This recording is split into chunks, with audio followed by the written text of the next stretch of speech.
नमस्कार दोस्तों, मेरा नाम धनुष राजपूत है और आपका स्वागत है हिडन ट्रूथ चैनल पर, जहां हम आपको हर बार एक नई और दिलचस्प अपराध कथा सुनाते हैं। अगर आप हमारे साथ इस रोमांचक सफर का हिस्सा बनना चाहते हैं, तो चैनल को सब्सक्राइब जरूर करें और घंटे के बटन को दबाएं, ताकि हमारी हर कहानी आप तक सबसे पहले पहुंचे। वारदात की सूचना पाते ही एसआई ब्रह्म प्रकाश ने कांस्टेबल प्रविंद्र को साथ लिया और मौके पर पहुंच गए। घटनास्थल ए ब्लॉक विकास नगर की गली नंबर 7 में स्थित मकान नंबर 1 था। मकान के बाहर खासी भीड़ जमा थी। ब्रह्म प्रकाश ने देखा, मकान 2 मंजिल का था। घटना प्रथम तल पर हुई थी। सीढ़ियां चढ़कर पुलिस प्रथम तल पर पहुंची तो वहां भी हुजूम लगा था। 2324 वर्षीय एक युवती रो रोकर बेहाल थी। भीड़ से पूछने पर मालूम हुआ कि उक्त युवती मृतका की छोटी पुत्री ज्योत्सना थी। जब कोई सगा मारा जाता है, तब दुख एवं सदमे से अपने यूं ही बेहाल होते हैं। अतः मां की हत्या पर बेटी का दुखी होना स्वाभाव बात थी। ब्रह्म प्रकाश और प्रमेंद्र कमरे में दाखिल हुए तो देखा, बेड पर एक अधेड़ महिला मुर्दा पड़ी थी। उसके सिर पर घातक चोटें थीं और गला लगभग आधा कटा हुआ था। बेड पर फैला खून सूखकर थक्के की शक्ल अपना चुका था। लाश व खून पर मक्खियां भिन्न भिना रही थीं। लाश देखकर ब्रह्मप्रकाश समझ गए कि मृत का बाहर रो रोकर बेहाल हो रही ज्योत्सना की मां है। अलबत्ता पुलिस अधिकारी के मात्र समझ लेने से कानूनी औपचारिकता पूरी नहीं होती। उसके लिए विधिवत तहकीकात करना होती है। कुछ पड़ोसी दरवाजे से कमरे में ताक झांक कर रहे थे। ब्रह्मप्रकाश उनसे संबोधित हुए। आप लोग बता सकते हैं कि यह कौन है सर? ये सुनीता है। सुनीता की लाश सबसे पहले किसने देखी? मैंने, एक अधेड़ महिला आदि आकर बोली। मैं पड़ोस में रहती हूं। सुबह 7 बजे मैं सुनीता से मिलने आई तो उसे इस हाल में देखा। लाश देखकर मैंने बाहर जाकर शोर मचाया तो तमाम लोग इकट्ठे हो गए। कुछ लोग छत पर गए तो वहां भी उन्होंने लाश पड़ी देखी। ब्रह्म प्रकाश और रा ने तुरंत छत का रुख किया। वास्तव में वहां भी एक लाश थी। तहकीकात करने पर पता चला कि छत पर जिसकी लाश पड़ी थी वह राजेश था। उसके भी सिर पर किसी ठोस हथियार से प्रहार किए गए थे और तेज धार वाले हथियार से गला काटा गया था। लाशों का मुआयना करने के बाद ब्रह्म प्रकाश ने घटना की गंभीरता से एसएचओ सुभाष मलिक को अवगत कराया तो वह दलबल सहित तुरंत मौके पर पहुंच गए। इंस्पेक्टर मलिक ने मौका मुआयना किया। मकान में जबरिया घुसपैठ नहीं हुई थी, ना लूटपाट। ऐसा कुछ हुआ था। हत्यारे मकान में आए सुनीता व राजेश को यमलोक की राह दिखाई और चले गए। जिस प्रकार घटना को अंजाम दिया गया था, उससे स्पष्ट था कि हत्यारे संख्या में 2 या 2 से अधिक रहे होंगे। मौका मुआयना करने के बाद सुभाष मलिक ने ज्योत्सना से तहकीकात की। इस घर में कौन कौन रहता है? फर्स्ट फ्लोर पर मेरी मां अकेली रहती थी। छत पर जिसकी लाश पड़ी है वह कौन है? राजेश मां का दोस्त। परिस्थितियों से मलिक को मामला दोस्ती से आगे तक का प्रतीत हो रहा था। मन की बात मन में दबाकर उन्होंने पूछा, घर में 2 कत्ल हुए और तुम्हें खबर तक नहीं हुई? यह कैसे संभव है सर? बीती रात में यहां नहीं थी, ज्योत्सेना ने बताया। रात 10 बजे मैं अपनी सहेली ज्योति के घर सोने चली गई थी। नजदीक ही उसका घर है। ज्योत्सना का जवाब मलिक को अटपटा और अविश्वसनीय लगा। उन्होंने पूछा, तुम्हारा अपना घर है, फिर तुम सहेली के घर क्यों सोने गई थी? राजेश अंकल, जब रात को हमारे घर में रहने आते थे तो मैं यहां नहीं सोती थी, ज्योति के घर सोने जाती थी। जब तभी मैं नहीं जाती थी तब मां स्वयं मुझे कहती थी, तुम ज्योति के घर जाकर सो जाओ। ज्योत्सना का जवाब सुनकर मलिक का मस्तिष्क दूर तक कल्पना करने लगा। मां अपनी युवा पुत्री को दूसरे के घर में सोने तभी भेजती है जब वह कोई पाप करना चाहती है। राजेश के आने पर ज्योत्सना सहेली के घर जाकर सोती थी। इसका तात्पर्य यह था कि राजेश सुनीता का दोस्त नहीं, यार था। यार से वह बेलौस रंगरलियां मनाती थी। बेटी की उपस्थिति रंग में भंग पैदा करने की संभावना बनाती होती, इसीलिए सुनीता उसे घर से बाहर भेज देती थी। कुल मिलाकर सार यह कि सुनीता ममतामयी मां नहीं, यारबाज महिला थी। संभवतः सुनीता की रंगरलियां ही दोहरी हत्या का कारण बनी थीं। असल मामला क्या था, यह विवेचना का विषय था। मौके पर आवश्यक कार्यवाही के उपरांत मलिक ने पोस्टमार्टम के लिए दोनों शव डीडीयू अस्पताल भेज दिए। तत्पश्चात ज्योत्सना के बयान के आधार पर आईपीसी की धारा 302 के तहत मुकदमा कायम कर लिया। डबल मर्डर का खुलासा करने के लिए उसी दिन यानी 6 अगस्त 2016 को डीसीपी पश्चिम दिल्ली पुष्पेंद्र कुमार ने 2 जांच दल गठित किए। 7 अगस्त को दोनों टीमें घटनास्थल पर पहुंची। ज्योत्सना घर में ही थी। तब तक दूसरे परिजन भी आ चुके थे। उन्होंने यह जानने के लिए कि घर से कुछ लापता तो नहीं है, सारे सामान खंगाल लिए थे। घर में सब कुछ यथावत था, नदारद थे। तो सुनीता और राजेश के मोबाइल फोन ज्योत्सना ने उनके नंबर पुलिस को नोट करा दिए। मामले की तह में पहुंचने के लिए सुनीता व राजेश के अतीत की जानकारी जरी थी। जांच दल ने इस बाबत तहकीकात की तो सुनीता का अतीत सामने आ गया। 45 वर्षीय सुनीता का मायका दिल्ली के रनहोला थाना क्षेत्र के गांव बापरोला में था। वह 2 भाई और दो बहनों के बीच की थी। 25 वर्ष पूर्व उसका विवाह गांव हुमायूंपुर, जिला रोहतक, हरियाणा निवासी रामकुमार से हुआ था। वह किसान था। अपनी जमीन पर खेती करके परिवार की आजीविका चलाता था। कालांतर में सुनीता 3 संतानों की मां बनी, 2 पुत्रियों तथा 1 पुत्र। शादी से पहले रामकुमार शराब पीने का शौकीन था। आगे चलकर उसका यह शौक लत में बदल गया। लत भी ऐसी कि आठों पहर वह शराब के नशे में रहने लगा। सुनीता ने उसे बहुत समझाया कि शराब बुरी चीज है, यह इंसान को अंदर ही अंदर चाट जाती है। अब वह अकेला नहीं, पत्नी और 3 बच्चों की जिम्मेदारियां भी उस पर है। उसे कुछ हो गया तो परिवार का क्या होगा? शराब पीने को जी मचले तो बच्चों का मुंह देख लिया करे। जिम्मेदारी का एहसास होगा तो इस बुरी लत से स्वयं पीछा छूट जाएगा। रामकुमार पत्नी की बात एक कान से सुनकर दूसरे कान से निकालता रहा। वस्तुतः वह शराब छोड़ना ही नहीं चाहता था, इसलिए इस दिशा में उसने प्रयास नहीं किया। दुष्परिणाम वही सामने आया जो शराब के लदी का होता है। पहले रामकुमार शराब पीता था, फिर शराब रामकुमार को पीने लगी। वह अंदर ही अंदर खोखला हो गया। इसके बाद उसे कोई ऐसा जानलेवा रोग लगा जो उसे चिता तक ले गया। यह सन 2011 की बात है। पति की मौत के बाद ससुराल से सुनीता का मन उचट गया। उसे यह भी महसूस होता था कि हुमायूंपुर में उसका और उसके बच्चों का भविष्य सुरक्षित एवं सुखमय नहीं है। जमीन तो थी, मगर उस पर खेती करने वाला कोई नहीं था। अतः उसने जमीन बेच दी और तीनों बच्चों को लेकर दिल्ली चली आई। सुनीता ने कुछ दिन मायके में गुजारे, फिर विकास नगर में विकास वैली स्कूल के निकट गली नंबर 7 में स्थित मकान नंबर का प्रथम तल किराए पर ले लिया। भूतल पर एक अन्य परिवार किराए पर रहता था।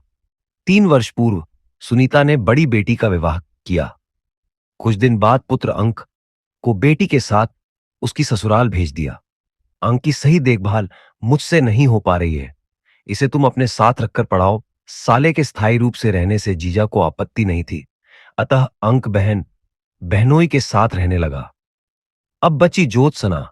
लगभग 1.5 वर्ष पूर्व सुनीता ने उसका भी विवाह कर दिया। ज्योत्सना का पति सोनीपत हरियाणा में रहता था और बालू का कारोबार करता था। घर में अब सुनीता अकेली रह गई। पड़ोसियों से पुलिस को मालूम हुआ कि सुनीता क्रोधी स्वभाव की महिला थी। गुस्सा उसकी नाक पर रहता था। छोटी छोटी बात का भी वह बतंगड़ बनाने में माहिर थी। उसने दोनों बेटियों को ब्याह कर ससुराल भेज दिया। पुत्र अंक को भी बड़ी बेटी की ससुराल में रख छोड़ा। इसके बाद वह आजाद और अपने मन की मालिक हो गई। नए नए पुरुषों का उसके घर आना शुरू हो जाता था। उनके साथ बैठकर वह शराब भी पीने लगी। शराब का नशा होने पर झूमती दगमगाती हुई सुनीता घर से बाहर भी निकल आती थी। यूं तो सुनीता के पास कोई ना कोई पुरुष आता रहता था। जो आता शराब की बोतल और खाने पीने का सामान भी लाता। विगत 6 माह से राजेश का सुनीता के घर खूब आना जाना था।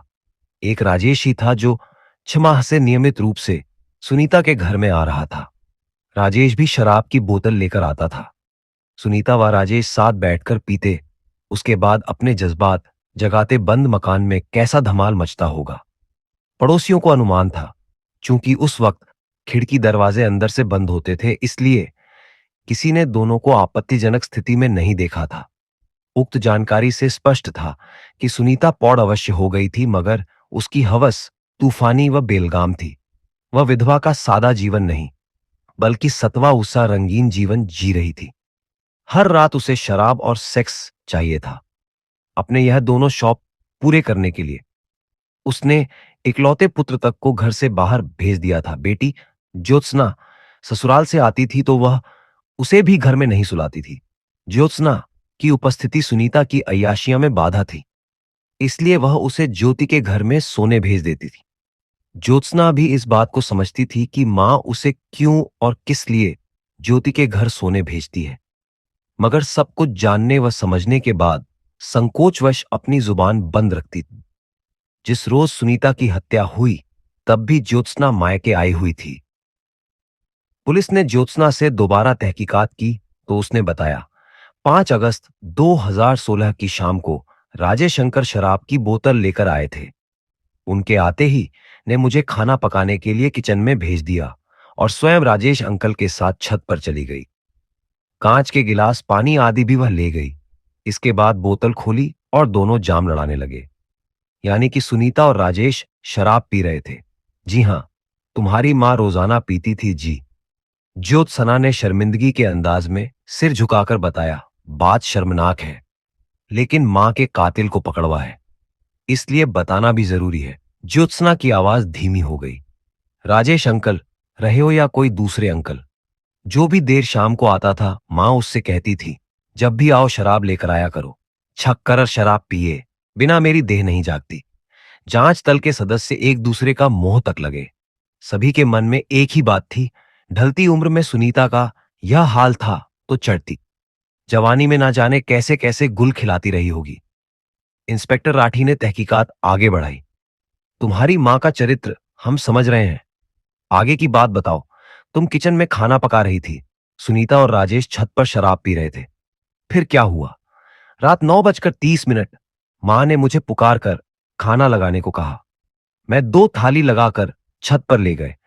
वहां से शराब की खाली बोतल, गिलास, नमकीन, सलाद की झूठी प्लेटें उठाकर वापस पसलाई। इसके बाद पुनः छत पर जाकर पानी और धुले हुए 2 गिलास दे आई। ज्योत्सना की बात खत्म हुई तो सुभाष मलिक ने प्रश्न किया। फिर किचन में लौटकर मैंने भी खाना खाया। शराब की खाली बोतल कूड़े में फेंक दी और झूठे बर्तन मांज दिए। ज्योत्सना ने बताया, इन सब कामों से मैं फारिग हुई थी कि मां झूठी थालियां लेकर आ गई। खाना उन्हें अच्छा नहीं लगा था, इसलिए उन्होंने मुझे लताड़ा। फिर बोली, यह बर्तन भी मांज दो और ज्योति के घर जाकर सो, राजेश को शराब अधिक हो गई है, वे घर जाने की हालत में नहीं है, इसलिए यहीं सोएंगे। बर्तन मांजने के बाद मैं ज्योति के घर जाकर सो गई थी। 6 अगस्त की सुबह मुझे खबर मिली कि मां और राजेश अंकल की हत्या हो गई है। तब मैं ज्योति के घर से यहां आई। तुम्हें किसी पर शक है? जी नहीं। अन्य परिजनों ने भी सुनीता से किसी की नई या पुरानी रंजिश होने से इनकार किया। जांच दल ने अब अपना ध्यान राजेश पर केंद्रित किया। विवेचना से पता चला कि 44 वर्षीय राजेश रोहिणी में रहता था और वहां रहने वाले किसी व्यवसाय का कार ड्राइवर था। राजेश बच्चे वाला, मगर मिजाज से शौकीन था। नई नई स्त्रियों से संसर्ग करना उसे सुहाता था। तही पर सुनीता और राजेश की भेंट हुई। उसके बाद वे एक दूसरे के पूरक बन गए। राजेश सुनीता को शराब ही नहीं पिलाता था, बल्कि उसके सारे खर्च भी उठाता था। इसके एवज में सुनीता उसे देह सुख प्रदान करती थी। राजेश के परिजनों ने भी किसी से उसकी रंजिश होने से इनकार किया। तहकीकात से कोई सूत्र नहीं मिला तो जांच दल ने सुनीता व राजेश के मोबाइल नंबर सर्विलांस पर लगवा दिए। 8 अगस्त की शाम से दोनों फोन लगातार बंद थे, इसीलिए उनकी लोकेशन ट्रेस नहीं हो सकी। द्वारा हत्याकांड तो हुआ था, मगर लाख माथापच्ची करने के बावजूद पुलिस को मोटो नहीं मिल रहा था। बिना मोटो के कोई भी अपराध नहीं, मतलब यह तो डबल मर्डर था। यकीनन इसके पीछे कोई जबरदस्त मोटो होना चाहिए था। जांच दल ने इस केस को रकाब के नजरिया से भी देखा। पुलिस का विचार था कि विगत 6 माह से सुनीता केवल राजेश को समर्पित थी, किसी दूसरे पुरुष को वह धास नहीं डाल रही थी।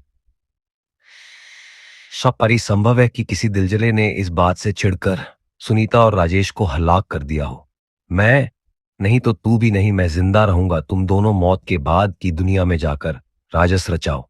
पुलिस ने उक्त दिशा में विवेचना करके सूत्र ढूंढने का प्रयत्न किया, परंतु असफल रही। बताने वाले बता रहे थे कि अनेक पुरुषों से सुनीता का शराब और सेक्स का रिश्ता था। वह शराब पीती, नशा उसके तन मन में सेक्स जगाता, फिर बिस्तर पर धमाल होता। अलबत्ता कोई यह नहीं बता सका कि सुनीता के धमाल के साथी कौन थे, उनके क्या नाम थे और कहां रहते थे। इसीलिए पुलिस भी अंधेरे में भटकती रह गई। सूत्र की तलाश में जांच दल एक बार फिर सिर जोड़कर बैठा। घटना के अनेक संभावित पहलुओं पर विचार करने के बाद पुलिस ने निष्कर्ष निकाला कि कहीं ऐसा तो नहीं कि सुनीता का कोई परिजन ही उसकी बदचलनी से खिन्न हो। सुनीता के चरित्रहीनता के गंदे छींटे उसके भी दामन को दागदार बना रहे हो। इसीलिए उसने सुनीता को कत्ल करके गंदगी साफ करने का इरादा बनाया। घर में सुनीता के साथ राजेश मिला तो उसे भी मार दिया। सुनीता के ऐसे करीबी उसके दामाद और पुत्र अंक हो सकता था। अंक छोटा था, वह दोहरा हत्याकांड कर सकता थे, यह सोचना फिजूल था। अतः पुलिस ने ध्यान सुनीता के दामाद पर फोकस किया। इसी छानबीन में पुलिस को पता चला कि सुनीता की रंगीनियों की खबर उसके दामाद को भी थी। वे कहते भी थे, बूढ़ी घोड़ी लाल लगा। सुनीता की हरकतों के चलते वे ससुराल आना पसंद नहीं करते थे। छानबीन से पुलिस को मालूम हुआ कि ज्योत्सना के पति से अधिक उसका देवर अमित सुनीता से खार खाता था। वह ज्योत्सना से कहता भी था, भाभी तुम जितनी अच्छी हो, तुम्हारी मां उतनी ही बुरी। उसकी शक्ल देखता हूं तो खून खोलने लगता है। जांच दल ने अमित को तफ्तीश में शरीक करने के लिए उसकी तलाश की तो वह लापता मिला। परिजनों से पूछताछ करने पर मालूम हुआ कि अमित 5 अगस्त की शाम से लापता है। चौंकाने वाली एक अन्य बात भी पुलिस को मालूम हुई कि अमित के साथ उसका दोस्त सुमित भी लापता था। 19 वर्षीय सुमित के पिता का नाम सत्यवीर शर्मा था। औसत पढ़ाई करने के बाद वह मटरगश्ती करता घूम रहा था। पड़ोसी अमित से सुमित की गाढ़ी दोस्ती थी। उक्त सूचना से पुलिस को लगा कि अमित के साथ सुमित के भी हाथों में अपराध की कालिख लगी है। 5 अगस्त को देर रात सुनीता व राजेश की हत्या हुई और उसी शाम से दोनों दोस्त लापता थे। संदेह के बादल घने हुए तो पुलिस सम्मित की कुंडली खंगालने में जुट गई। 20 वर्षीय अमित कुमार उर्फ मिता के पिता का नाम रामभज था। वह अपने परिवार के साथ हरियाणा के सोनीपत में गुहाना थाना सदर के गांव बजप में रहता था। विगत वर्ष तक अमित रूस में रहकर डॉक्टरी की पढ़ाई कर रहा था। किन्हीं कारणोंवश वह पढ़ाई पूरी न करके वापस लौट आया था। वर्तमान में वह रोहतक स्थित एक प्राइवेट प्रैक्टिशनर के क्लिनिक में कंपाउंडर था। विवेचना के दौरान पुलिस को यह भी मालूम हुआ कि जवाइन केस में अमित पहले भी एक बार बंद हो चुका है। शक की सुई अमित व सुमित पर ठहरी तो जांच दल ने उनके वंदीकरण हेतु पुलिस तंत्र को सक्रिय कर दिया। इस दिशा में जांच दल को सफल मिली। मुखबिल की सूचना पर 7 जुलाई 2016 की शाम को सोनीपत के भालगढ़ इलाके से अमित व सुमित को बंदी बना लिया गया।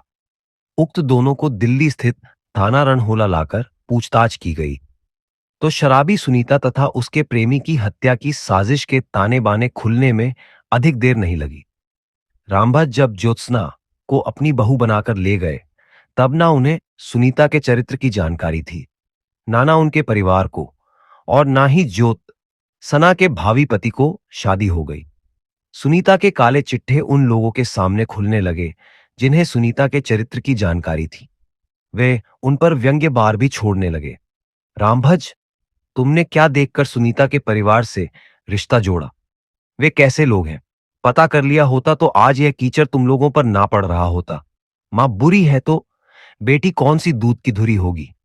अभी नई नई शादी हुई है, इसीलिए सच्चरित्र होने का दिखावा कर रही है। समय बीतने दो, ज्योत्सना भी अपना रंग दिखाने लगेगी। रामभज और उसके परिवार को विश्वास था कि मां चाहे जैसी हो, पर उसकी बेटी हरगिज बुरी नहीं है। उसका चरित्र और सोच बेदाग है। इसीलिए परिवार का कोई भी सदस्य ज्योत्सना को प्रताड़ित नहीं करता था। परिवार में ज्योत्सेना को भले ही कोई कुछ ना कहता हो, पर कहने वालों की जुबान थोड़े रोकी जा सकती थी। जिसके जो मुंह में आता सरेआम कहता, रामभाज। परिवार शर्म से पानी पानी होने के अलावा क्या कर सकता था। बात तब गंभीर हुई जब सुनीता के साथ साथ लोग ज्योत्सना की ससुराल वालों को भी लपेटने लगे। बड़े इज्जतदार बने फिरते हैं, मान सम्मान की ऐसी ही परवाह होती तो सुनीता जैसी औरत से रिश्ता नहीं जोड़ते। जैसी वह है वैसे ही यह लोग होंगे। सुनीता की कलाई खुल गई। इनकी कलाई छुपी हुई है। अनैतिकता सुनीता कर रही थी। वह पैसे के लिए पुरुषों के सम्मुख समर्पण करती थी अथवा उसकी वासना बेलगाम थी। सही तौर पर कहा नहीं जा सकता। हां, सुनीता की करनी से बदनाम ज्योत्सना के ससुराल वाले हो रहे थे। परिणाम त लोग उनके मान सम्मान को भी संदेह की दृष्टि से देखने लगे। इन सारे आक्षेप से अमित बू की तरह आहत था। वह ज्योत्सना से कहता भी था, भाभी तुम इतनी अच्छी हो तो तुम्हारी मां बुरी क्यों है प्रभु। भजन की उम्र में उसे वासना का खेल खेलते जरा भी शर्म नहीं आती। विधवा होने की लाज भी उनसे नहीं रखी जा रही। देवर की किसी बात का ज्योत्सना के पास जवाब नहीं होता। उसके दिल पर चोट लगती और आंखों से टप टप आंसू गिरने लगते। अमित ज्योत्सना का बेहद सम्मान करता था। उसकी आंखों से आंसू बहते देखकर अमित के दिल में मानो आग लग जाती। लोगों के बीच हो रही बदनामी और लोगों के तानों से आजिज होकर आखिरकार अमित ने सुनीता की हत्या करने का फैसला कर लिया। हत्या जैसा संगीन जुर्म कर पाना अकेले अमित के वश की बात नहीं थी। अतः उसने इस बाबत सुमित से बात की, उसे इज्जत का वास्ता दिया। दोस्ती की खातिर सुमित हत्या में अमित का सहयोग करने को राजी हो गया। इसके बाद उन दोनों ने हत्या की योजना बना डाली। योजना के तहत अमित व सुमित 5 अगस्त 2016 को रात 9 बजे दिल्ली स्थित सुनीता के घर पहुंच गए। बीते 2 दिन से ज्योत्सना मायके में थी। उसने अमित को यह भी बताया हुआ था कि जब राजेश आता है तो मां उसे ज्योति के घर सोने भेज देती है। उस रात भी राजेश आया हुआ था। अतः अमित व सुमित दूर से सुनीता के घर पर नजर रखे रहे। रात 10:15 पर ज्योत्सना घर से निकलकर ज्योति के घर चली गई तो अमित व सुमित सुनीता के घर जा पहुंचे। अब तक उन्होंने सुनीता के साथ राजेश की भी हत्या करने का निर्णय कर लिया था ताकि पुलिस इस दोहरे हत्याकांड की गुत्थी में उलझ जाए और कानून के हाथ उनकी गर्दन तक ना पहुंचे। जो सना दरवाजा खुला छोड़ गई थी, सुनीता को भी दरवाजा बंद करने की सुध नहीं थी। अमित व सुमित के लिए यह सुनहरा मौका था। दोनों दबपाम मकान में दाखिल हो गए। नीचे कोई नहीं था। अमित व सुमित छत पर पहुंचे तो सुनीता व राजेश को आलिंगनबद्ध होकर चूमा चाटी करते पाया। अमित व सुमित को देखकर वे हड़बड़ाकर अलग हो गए। अमित ने उन्हें संभलने या अपना बचाव करने का मौका नहीं दिया। साथ लाई हथौड़ी से उसने राजेश के सिर पर घातक प्रहार कर डाले। सिर पर आफत मंडराती देख सुनीता छत से जीना उतरकर अपने कमरे की तरफ भाग ले। सुमित सुनीता के पीछे लपका और कमरे में उसे दबोच लिया। इस बीच अमित ने राजेश का गला काटकर उसकी लीला समाप्त कर दी। फिर वह फर्स्ट फ्लोर पर गया और सुमित के साथ मिलकर सुनीता की भी वही गति की जो राजेश की कर चुका था। दोहरे हत्याकांड को अंजाम देने के बाद अमित व सुमित ने खून सने हाथ धोए, हथौड़ी और चाकू से भी खून धोया। इसके बाद पुलिस को गुमराह करने के लिए सुनीता व राजेश के मोबाइल फोन स्विच ऑफ करके जेब में रख लिए। राजेश का पर्स भी निकालकर जेब में रख लिए। तत्पश्चात दोनों मौके से फरार हो गए। अभियुक्तों की निशानदेही पर पुलिस ने एक चाकू, एक हथौड़ी और राजेश का पर्स बरामद कर लिया।